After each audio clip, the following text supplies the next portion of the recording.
Good evening, I'm Shelby Martin. Glad you could join us. Now, earlier this week, we brought you a story about a group from the Queen City Strength Gym in Staunton, heading to North Carolina to help the victims of Hurricane Helene. Well, the group has since returned, and they sat down with our Mason Willett to talk about the destruction they witnessed and how people can still help.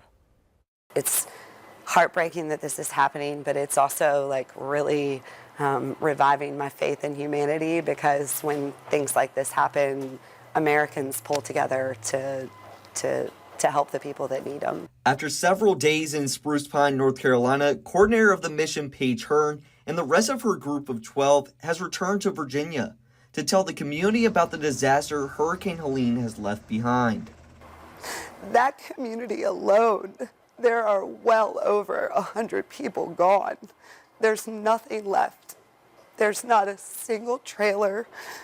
There are children's shoes hanging in the trees 40 feet above your head. You can smell dead bodies in the debris, and there is nothing. Thanks to Hearn's team, they were able to help close to 300 to 500 people per day, handing out supplies. But when Hearn planned the mission, she did not expect to see this much of a disaster. The people there need us so much that I don't have time for emotions. The moment I got home and sat down and was able to talk to my husband, it just kind of all hits you, and it's overwhelming. Hearn thanks her entire team for the work they put in. And volunteer Bentley Shiflett says helping those victims was so important to her, she knew no better way to spend her 21st birthday.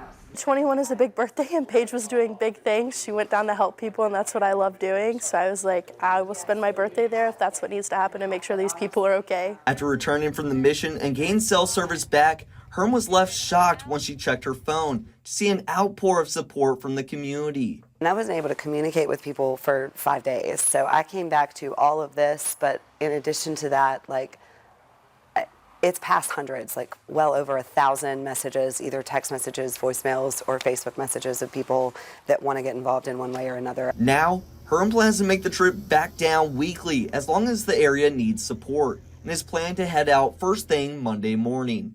Working hard for you, Mason Willett, WHSV.